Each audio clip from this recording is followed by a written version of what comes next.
Good morning, everybody. I hope you had a beautiful weekend, and I thank you for joining the Child Care Business Coach podcast. My name is Evelyn Knight, and today I want to just jump straight in and talk to you a little bit about overwhelm, um, something I teach a lot about. And one of the things I would say that my membership program almost revolves around, you could really take everything down to overcoming overwhelm, getting a handle on overwhelm.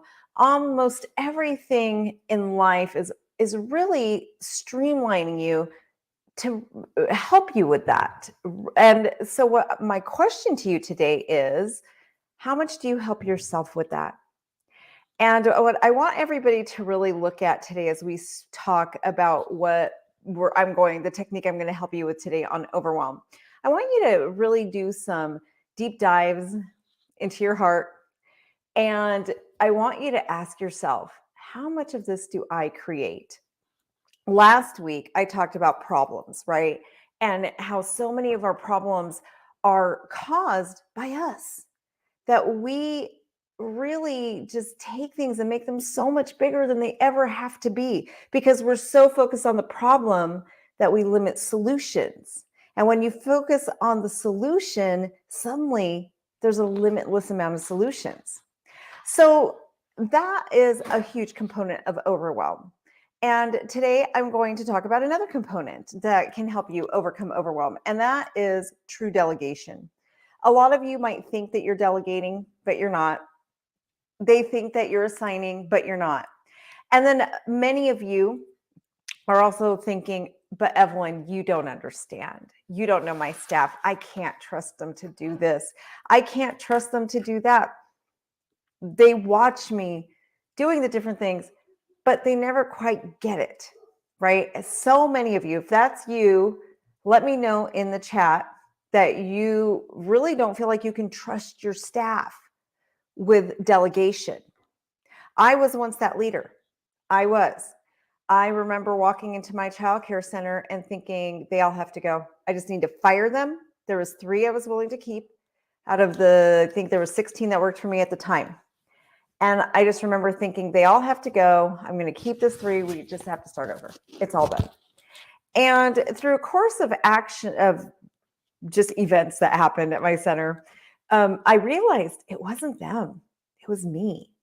It was a huge reality check, eye-opening experience for me when I realized it wasn't my staff. They weren't the problem. It was my leadership. That was the problem. When I'm training teachers and I talk to them about the children, right, and behavior issues, one of the things I always say is 90 to 95% of a child's behavior is it's all about the adult. It's not the child. Children's behavior is really just a reaction to an adult's behavior, right? Or it's some kind of communication. It's always communication. They're always trying to communicate something. Well, a leader's actions dictate how their staff is showing up. It really does. It really, really does. Christine, yes, you feel like that all the time. Yes, I know I was that leader once too. So when you feel that way, it's time to have a reality check with you. And this is really hard.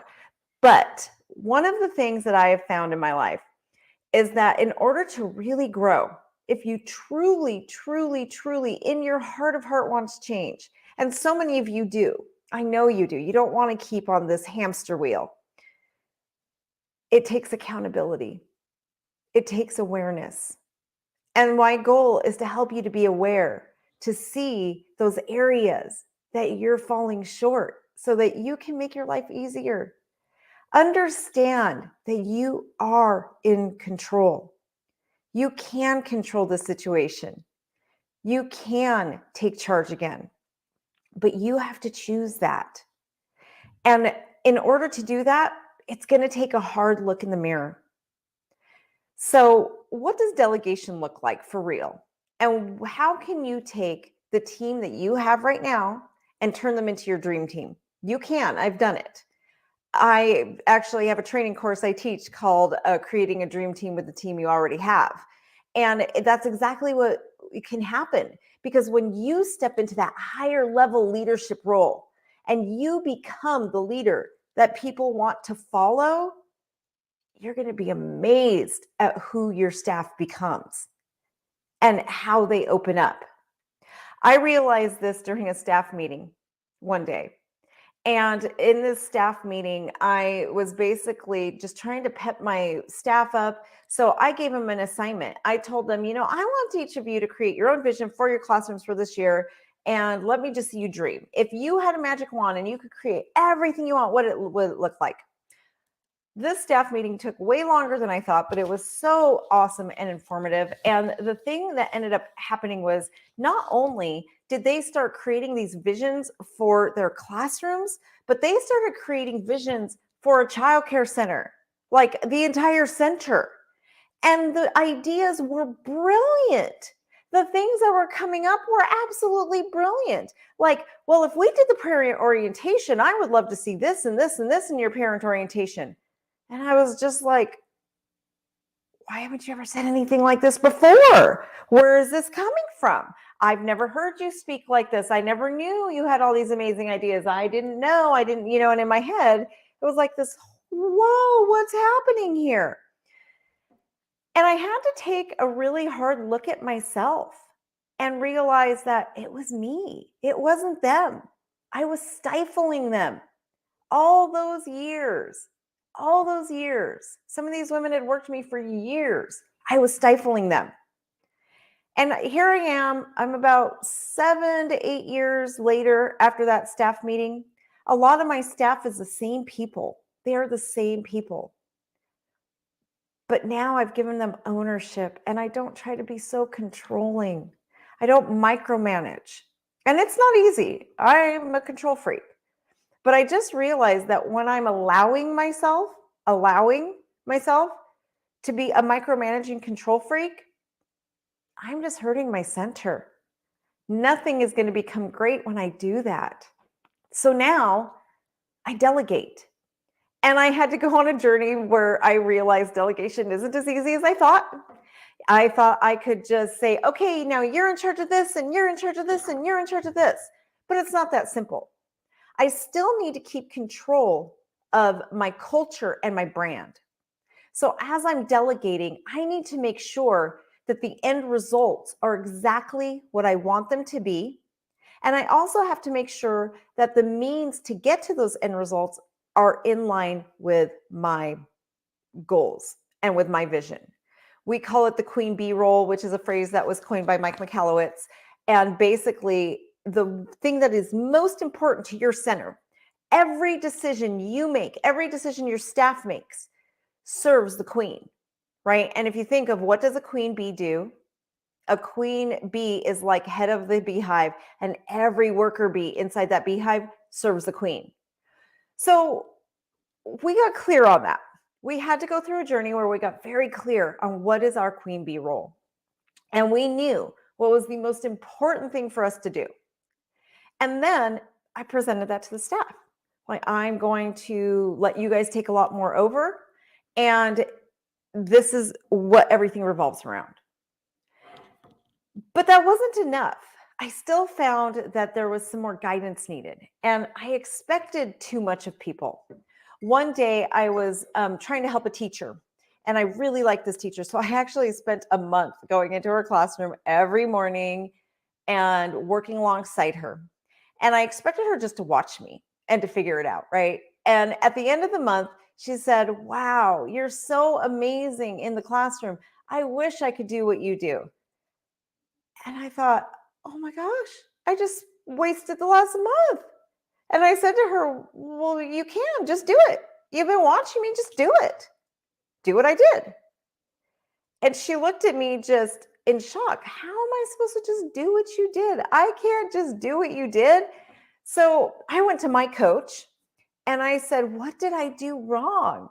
I showed her what to do. I worked with her for a month so she could see how it should be done.